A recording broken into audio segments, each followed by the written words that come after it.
July 9th on ABC.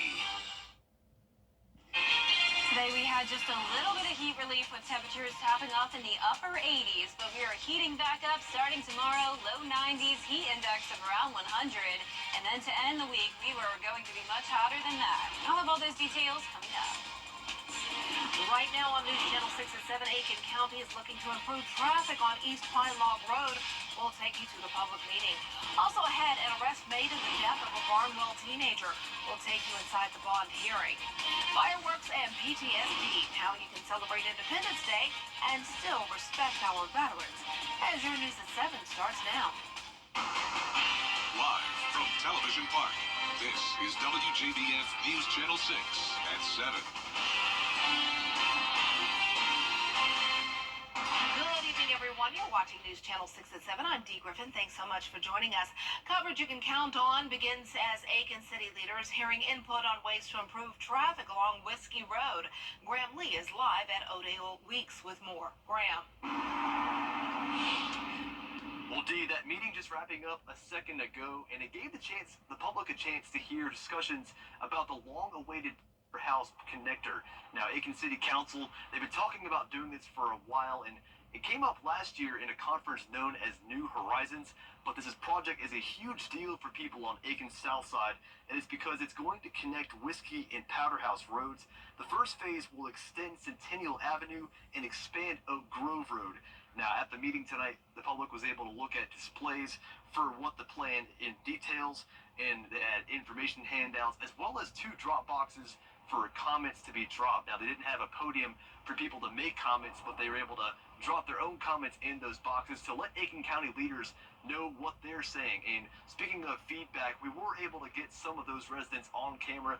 Some were in favor of what they saw, some not liking what they're seeing as much. You'll definitely hear from those residents later on tonight. You also hear from City Manager Stuart Beedenbow. We got to get his thoughts on these plans and what they'll do for traffic in Aiken County. So all that coming up tonight on News Channel 6 at 10 and 11.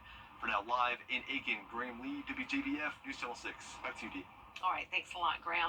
Well, a new place to fill up your car, better trails to take a stroll. Just a couple of the items on the commission agenda in Columbia County tonight. Here's Hannah Latier with more.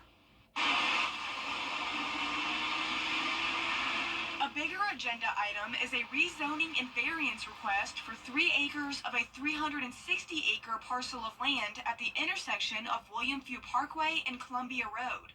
Developers want the tract to go from residential to commercial so they can put in a 24-hour gas station with reduced buffers across the street from the Columbia County Fairgrounds. I think it's a good idea. I mean, it'd be convenient for a lot of the residents here. It'd be an ideal spot as well.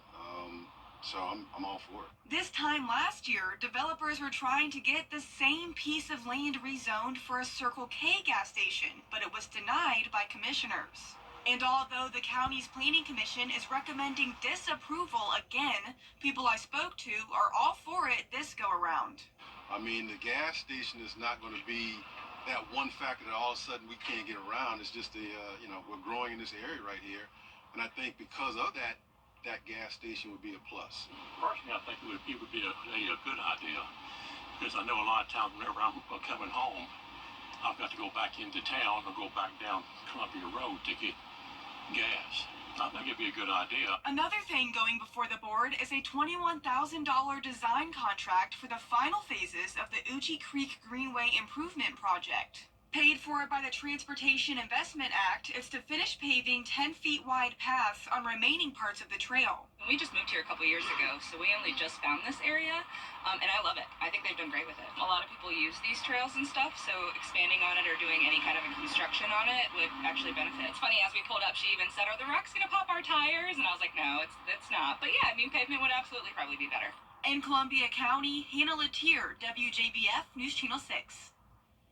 And it's time now for a first look at our weather, and meteorologist Jenna Petranti joins us with a look at what's going on this evening. It was a pretty day, actually. Yeah, it was really about as nice it could get for the beginning of July. I mean, we didn't have nearly the extreme heat that we've had over the past few days. So a little bit of heat relief, definitely not cool by any means, but we'll take it. Here's a look at our Terry Lambert Hyundai Sky View Cam over the river. Beautiful blue skies. Today we only topped off at 89 degrees at Augusta Busch Field. That puts us a whole 5 degrees below average when we've been around 5 degrees above average over the past couple of weeks. Lows have been in the low 70s, so that's around average, and no rainfall today. We were pretty much dry across the area. 87 in Augusta now, 90 in Thompson, 86 in Louisville, Millen, you're at 85. Wrightsville checking in at 84, 92 in Edgefield and Lincolnton, and 87 in Waynesboro. The heat index is much more tolerable. This is overall very typical heat. We can handle the 90s. Only feeling like 88 though at Augusta and Aiken, and then low 90s for the rest of us. The reason for the slightly cooler or lower humidity values is because we have all this drier air moving in. 58 as that dew point in Saluda, 57 in Aiken, 59 in Thompson. But you can see where we have a boundary with all of that higher humidity down towards the south. So that's where it's feeling a little bit more muggy. There's the dry air on water vapor, and then to the south of us we have this stationary front with showers and storms down in southern Georgia. For us, a few storms around tomorrow. Then we start to heat up, especially by Thursday, 96. 30% chance of rain for the 4th of July, not a washout, but we could definitely use some rain, so this is all good news. And then by Friday, still that 30% chance, high of 98. Coming up, I'll have a look at that full 10-day forecast, so stay with us, but back to you, Dee. All right, thanks so much. We'll see you in a few minutes. An arrest made in Barnwell in connection with the death of 17-year-old Malaysia Hogg. Here's Aiken Bureau Chief Sean Cabbage-Dog with the latest. 62-year-old Jacqueline Reed is charged with 2 counts of murder. Investigators say forensic evidence found at her home linked her to the crime. Recently, she's been only excited about having this baby. That's what's been on her mind, having this baby. Malaysia Hogg was reported missing on Valentine's Day. She was days away from delivering her daughter, London Charity. Her body was discovered February 18th in a ditch near Perry and Main Streets in Barnwell. I felt out. I was crying. My mind was in a whirlwind. 62-year-old Jacqueline Reed was arrested July 1st in connection with her death. I just can't believe that she actually did this. Like, I asked her several times, like, have you saw Malaysia? And she looked right at me and was like, no. And knowing the whole time that she already had did this to my baby. Tensions were high as Reed appeared in court Tuesday. She refused to speak with the judge, who ultimately denied her bond. I need you to speak where the court can hear you. With an attorney? You don't want to talk to me. Okay. Investigators say during a search of her home, forensic evidence was found that linked her to Malaysia's death. I want to know why she took 2 kids' life. That's what I'm talking about. Coming down my house and sitting in my yard. Call my Uncle Joe, call me on my cousin Bobby, all that stuff. No, ain't trying to kill my little cousin. Family members expressed their raw emotions as they saw Reed in court. She's heartless. I mean, if I took someone's life and I saw how the family was affected by it, I would have to be, show some kind of concern, say I'm sorry, I shouldn't have done it, but she's heartless. A motive has not been released. And SLED is continuing to investigate, and there's still a number that you can call to get information in Malaysia Hogg's death. We have that information on WJBF.com. In Barnwell County, I'm Aiken Bureau Chief Sean Cabbage-Dog, WJBF News Channel 6. Complaints are growing over the response to a burned-out building on Upper Broad Street in Augusta. The shell of the old Catholic Social Services building remains standing 8 months after being destroyed by a fire. The bricks from the collapsed structure still blocking the sidewalk in front. Now, the engineering department says there's concern about a large beam falling, so the bricks are preventing anyone from coming in contact with the wall. I put this on the agenda 3 weeks ago trying to get help. The place is a disaster. I think it's a joke that we're using that excuse. I mean, yeah, there's one beam that could fall on someone, but you can't tell me that some of those bricks can't be picked up. If it's on a sidewalk right away, I mean, it should have been cleaned up months ago. Code enforcement has taken the building to court and received an emergency demolition order to take it down. Georgia Power is reminding you of ways to keep your energy bills down during the summer heat wave, noting your AC could be half of your energy bill. Here's Arjun Seshadri with more. To cool your house and utility bills, Georgia Power says keep your temperature thermostat at 78 degrees and use ceiling fans to lower the temperature. Well, we just recommend that you close your blinds and your curtains because that can kind of help keep your home cooler. I personally like natural light, but I can feel a difference when I have my blinds open during the day versus having them closed. Everyone's comfort level is different, but we do recommend that 78 degrees and to not just turn off your system completely while you're gone. The peak hours of energy use are usually 2 to 7 p.m. So avoid using your stove, washer, and dryer at those times because they can quickly heat up your home. We understand how important it is to stay cool during the summer but not see a huge increase on your energy bill. Instead, for cooking, use an outdoor grill, microwave, or an air fryer to reduce internal heat, and use cold water when washing your clothes. Energy experts say tune up your AC, HVAC, and change your air filters every 3 months because 20% of your monthly energy costs come from cooling your home in the summer. Reporting in Atlanta, Arjun Seshadri, Atlanta Bureau Chief. With the 4th of July just 2 days away, local healthcare providers and veterans organizations remind you how fireworks can impact those living with PTSD. The VA also says that veterans who deploy are most likely to experience PTSD than those who don't. Fireworks and any kind of explosive can trigger someone who has experienced traumatizing situations during their time of service. Medical experts say if you're going to shoot off fireworks, there are things you should know first. When we look at post-traumatic stress syndrome, it can be very mild forms such as anxiety, fear, sleeplessness, and it's really caused by those intrusive thoughts, nightmares that people just can't really escape. Experts say there are things you can do if you suffer from PTSD, like finding a quieter place, using some sort of noise-canceling headphones, or using medications prescribed to you per your doctor's orders. Well, coming up, the U.S. Supreme Court has ruled that former President Donald Trump cannot be prosecuted for his actions as president. We'll have the latest when your news at 7 continues. Hey there. And near average temperatures return for tomorrow. Low 90s, heat index of around 100, and then that heat index climbs as we go into the end of the week, and a few showers and storms around. I'll have all those details right after the break.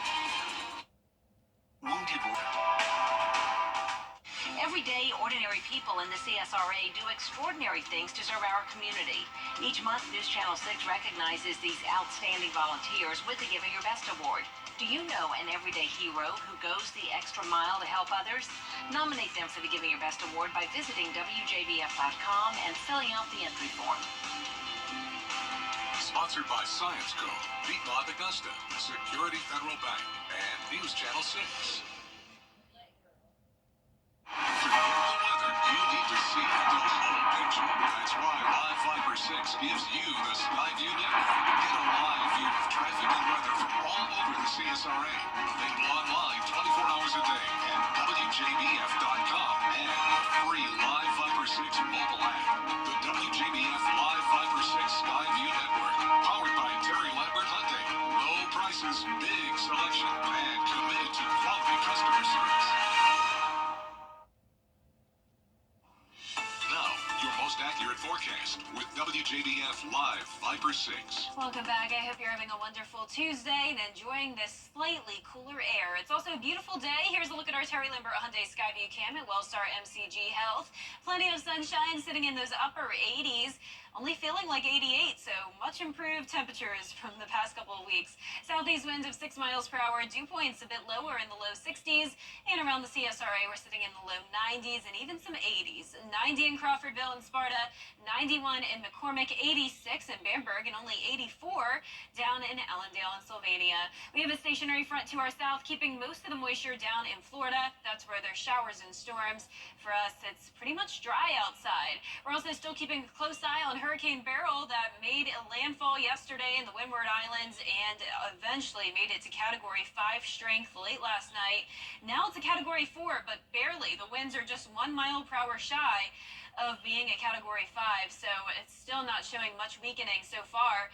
It's pretty much over the Dominican Republic right now, eye of it to the south of it, fortunately, and it's headed towards Jamaica. So here's the track of Beryl over the next several days. You can see it is expected to unfortunately make landfall in Jamaica, most likely Wednesday afternoon. Still as a strong storm, possibly a Category 3, maybe even 4, and then eventually, finally, as it moves across the Yucatan Peninsula and enters that really rough terrain, it will weaken down to a tropical storm, potentially even giving some impacts to Texas. So a very long lifespan on Beryl, and it's already a very record-breaking storm, earliest Category 5 hurricane to ever form. So typically they form late July, August, September, if we even have Category 5s at all. Overall, a very rare system. But right behind Beryl, we have another chance of development, only at a 20% chance though, so that's good news. Chance of that is going down. Low 70s tomorrow morning, climbing into the low 90s in the afternoon, starting out dry, and then we'll have a chance of storms around the 3 o'clock hour. Heat index back to around 100 tomorrow, and then that steadily rises each day, getting into that dangerous heat territory by the weekend. High temperatures in the upper 90s, feeling like up to 110.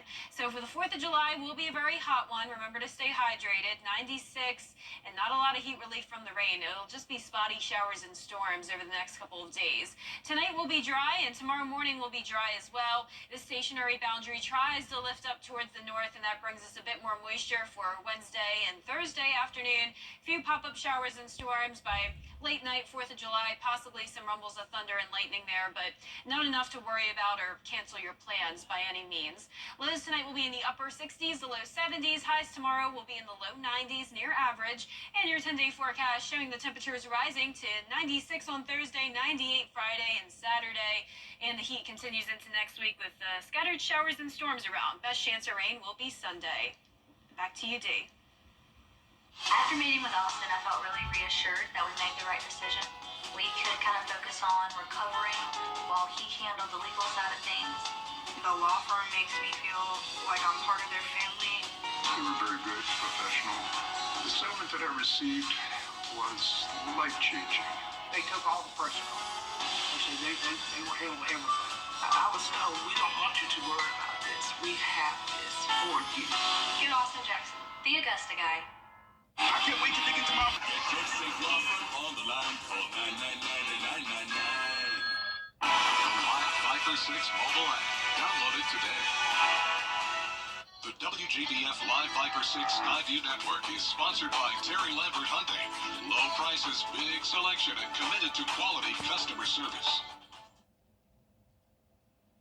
We've known for quite a while that the COVID pandemic has had a lasting impact on children and their academic performance. But this morning, new details on the effect of pandemic lockdowns on the youngest of children now falling behind. Here's Lionel Moise. This morning, experts are citing new data showing the pandemic has hindered the learning and development of the youngest Americans. The New York Times reviewed several studies and interviewed teachers who say young children are now far behind in some of the most critical areas. So holding a pencil correctly, opening your milk, right, when you go through the lunch line, tying your shoes, those used to be expectations for kindergarten that teachers you didn't have to help with, and they're doing a lot more of that. Many are entering school lagging in the basics, like being able to identify shapes and letters or being potty trained. And another concern, social skills, with pandemic-era babies now often struggling to solve problems with peers, communicate needs, or manage emotions. COVID lockdowns meant kids spent more time on screens and lost critical play and imagination time, which is how they learn. That meant disrupting social interactions, which we know are the foundation of brain development for little kids. So much brain growth happens in the first 4 years, particularly in the first 2 years. And we basically said, put on a mask, stay away from grown-ups, don't talk to other kids. Researchers say Black and Hispanic children were left most behind, and boys were more affected than girls. The good news, young children are resilient. So can you talk to me about the positives of realizing that there's an issue now and knowing that there are ways to intervene, and what are some of those interventions that can be done? It's rich environments with lots of language, the back and forth where a child says something and a parent or a caregiver responds. That's how brains learn. High quality early childhood education. Dr. Peterson also noted early intervention and working with teachers and your pediatrician on an individualized plan for your child can help them get on track. Lionel Moyes, ABC News, New York. Bikers have a lot.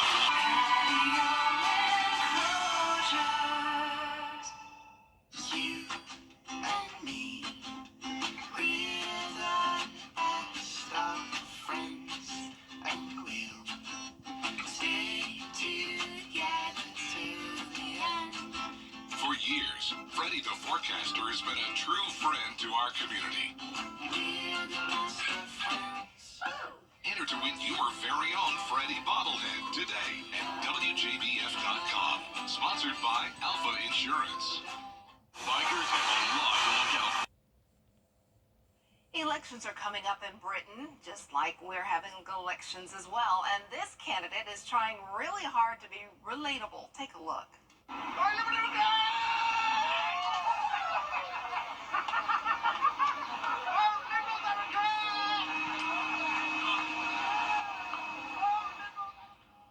That is Sir Ed Davey. He is the leader of Britain's centrist Liberal Democrats Party. His campaign stops have been full of him taking part in activities like bungee jumping, tubing on a lake, taking a Zumba class, and riding roller coasters. And he's supposedly not one of the top contenders, but you know what? At least he's having fun doing what he is doing. Wow, yes. A little bit different from our situation Oh, here. yes. I mean, let's get some of these candidates out there.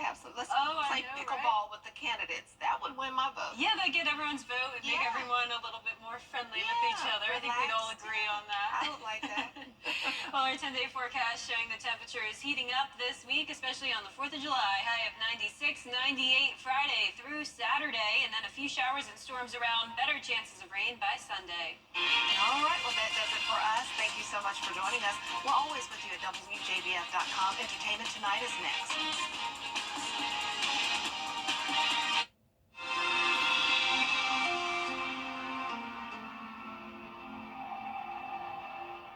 Transmark USA's July 4th blowout is going on now. This Medea refrigerator is only $449.99 after mail-in rebate. This Gateway Ultra Slim notebook is $249.99.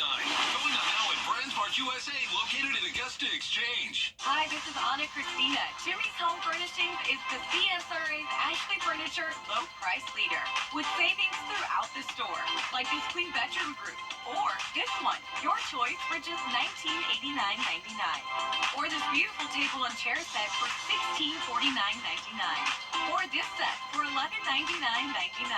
Come see us on Horizon South Parkway in Grovetown and East Martintown Road in North Augusta. Jimmy's Home Furnishings, where it feels like home. B&K Grading and Paving in Aiken is your one source for all things grading, paving, clearing, and material sourcing.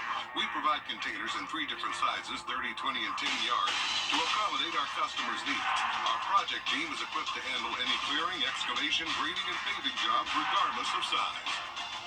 Fleet of 30 dump trucks provide delivery. Sand, clay, rock, crushed concrete, topsoil, and more. Call us today and visit our website at bkgradingandpaving.com. I'm Austin Jackson, and our law firm is fast, responsive, and ready to talk to you anytime. Call me. Get help. Call Austin Jackson, the Augusta guy.